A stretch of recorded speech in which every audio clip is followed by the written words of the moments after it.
मन के चमत्कारों पर हमारे व्याख्यान सुनने वाला एक विद्यार्थी आंख की गंभीर समस्या से गुजर रहा था।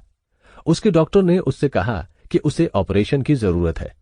उसे नैन्सी स्कूल तकनीक का इस्तेमाल सिखाया गया।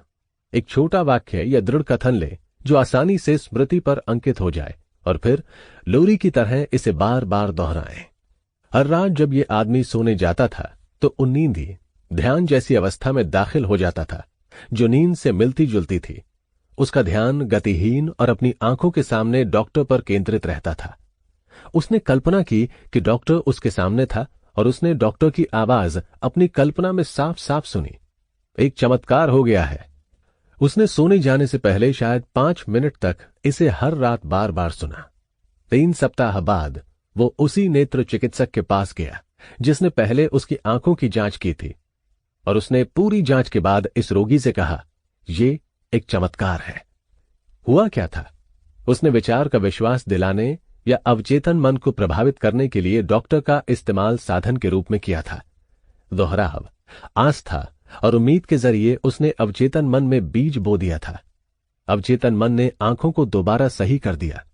इसके भीतर आदर्श ढांचा मौजूद था और यह तुरंत आंखों का उपचार करने की दिशा में चला गया। ये आपके मन के चमत्कारों का एक और उदाहरण है।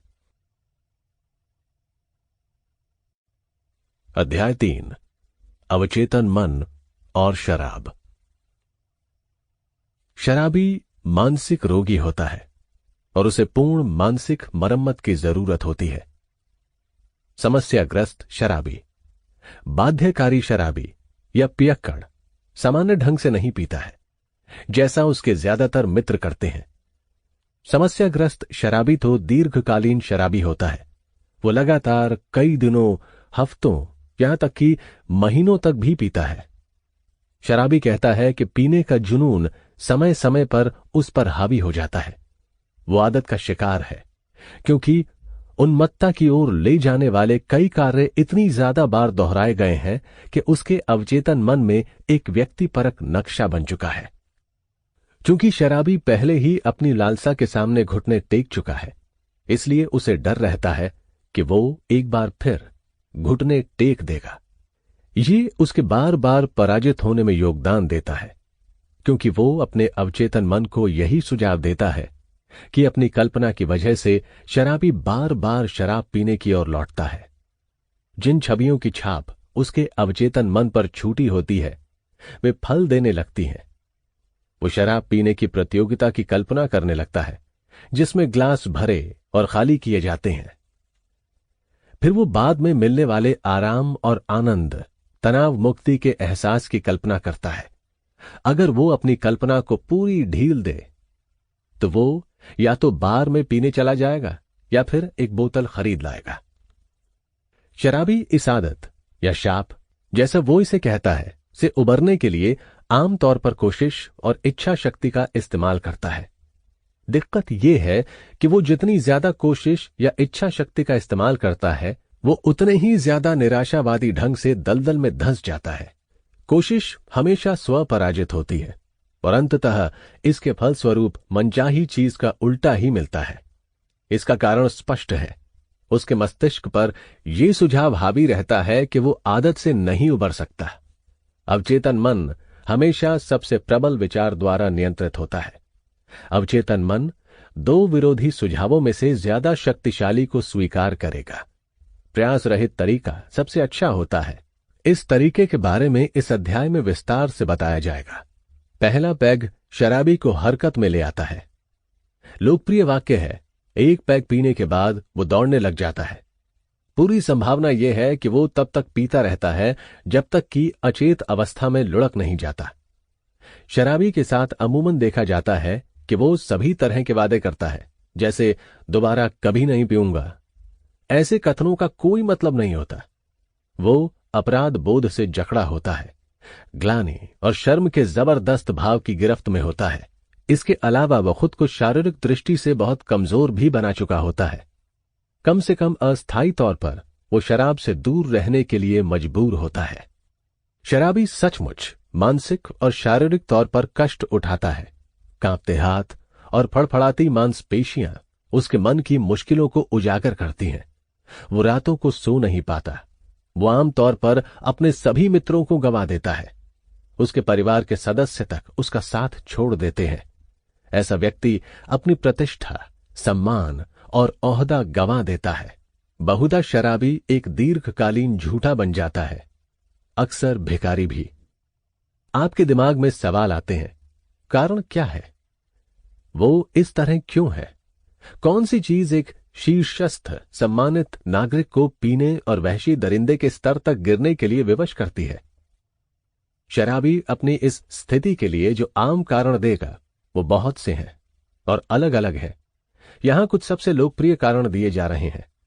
हीन ग्रंथि, किसी के द्वारा न चाहे जाने की भावना, डर का भाव, असुरक्षा, काम या पेशे को लेकर अक्षम्यता, अज्ञात भय, जीवन से डर, जिम्मेदारी स्वीकार करने से इनकार और कई अन्य बहुत से कारण।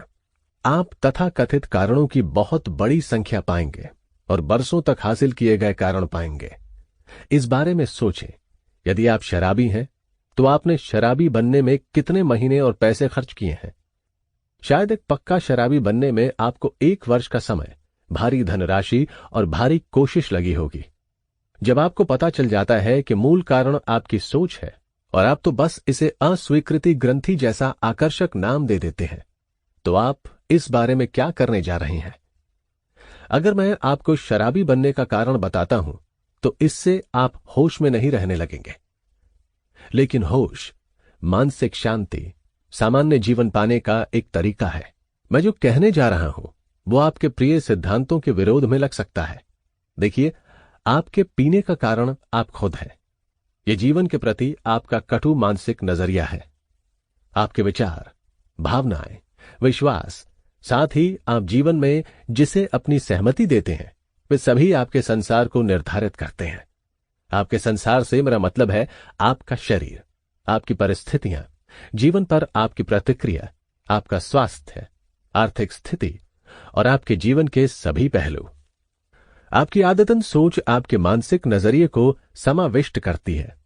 आपके विचार जीवन, लोगों और वस्तुओं के प्रति आपकी मानसिक प्रतिक्रिया को उत्पन्न करते हैं, चिपकाते हैं और ठोस बनाते हैं।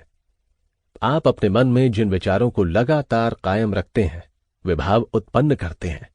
आपकी आदतन सोच आपको सुख या दुख, स्वास्थ्य या दर्द, उपलब्धि या गहरी कुंठा, संतुलित मन या तनाव और चिंता प्रदान करती है। आपके विचार आपको शराबी बनाते हैं या संयमी बनाते हैं ताकि आप अपने मन पर शासन कर सकें।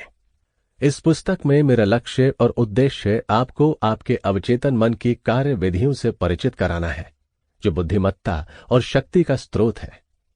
ये वो सबसे शक्तिशाली मनोवैज्ञानिक डायनमो है जिससे आप संपर्क कर सकते हैं।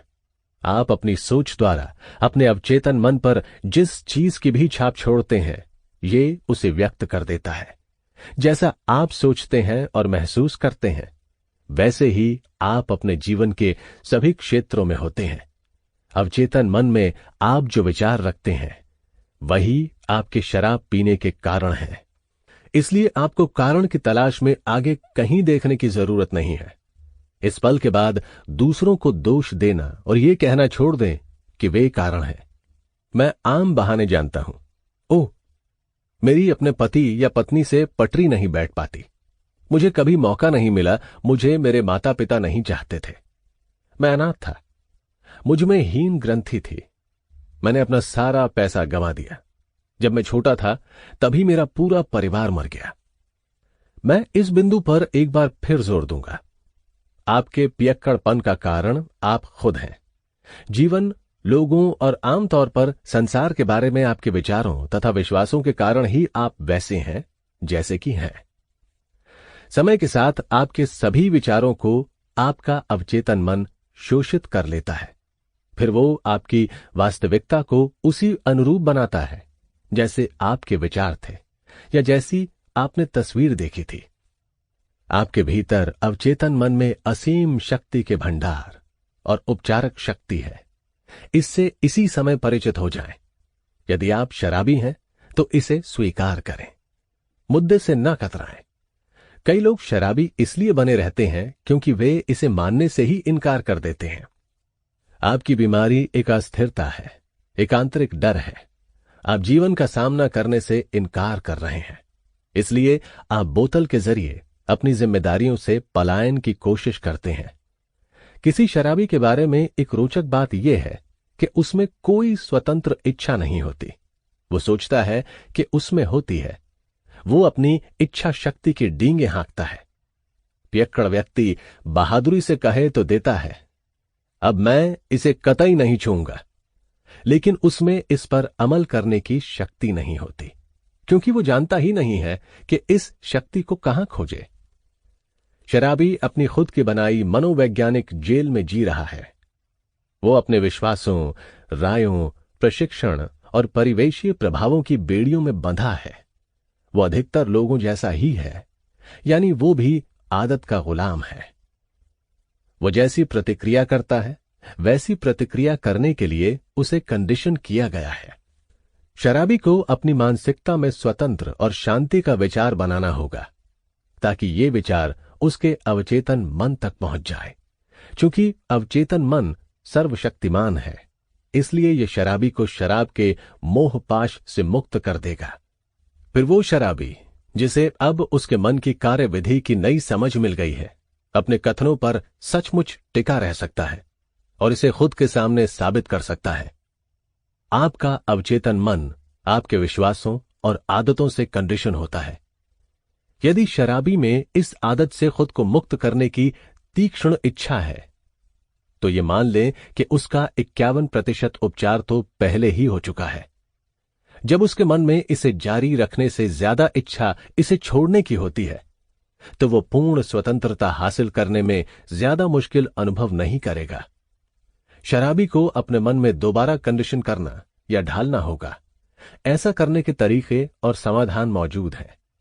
जब आप अच्छा सोचते हैं तो अच्छा मिलता है, जब आप बुरा सोचते हैं तो बुरा होता है। ये मन के नियमों के सरल उदाहरण हैं। यदि कोई दुख पर केंद्रित रहता है और उसी के बारे में सोचता है, तो उसे अपने बाहरी अनुभव में भी दुख और निराशा ही मिलती है। यदि वो अपने कारोबार में दौलत और सुख शांति पर ध्यान केंद्रित करता है, तो वो दौलतमंद बन जाएगा। मन के ऐसे नियमों की संभावनाएं जानने से एक नई प्रेरणा और एक नई आस्था इंसान को जकड़ लेती है। शराबी सीखता है कि वो अपने मन का लंगर जिस भी विचार पर डाल देता है, मन उसी का विस्तार करता है। यदि शराबी अपने मन को मुक्ति या आदत से मुक्ति की अवधारणा और मानसिक शांति पर केंद्रित करता है, और यदि वो अपने ध्यान की नई दिशा पर केंद्रित रहता है, तो उसके भीतर भावनाएं उत्पन्न होंगी जो धीरे धीरे मुक्ति और शांति की अवधारणाओं को भावना में बदल देंगी। जो भी विचार भावनाकृत होता है, उसे अवचेतन मन स्वीकार कर लेता है और साकार कर देता है। शराबी को यह एहसास होना चाहिए कि उसके कष्ट से अच्छा परिणाम निकल सकता है। उसने व्यर्थ ही कष्ट नहीं उठाया है, लेकिन कष्ट उठाते रहने से क्या फायदा। शराबी बने रहना केवल मानसिक और शारीरिक पतन या क्षय के बारे में है। इसी समय मदपान की इच्छा को नहीं कहना शुरू करें। एहसास करें कि आपके अवचेतन मन की शक्ति आपको सहारा दे रही है।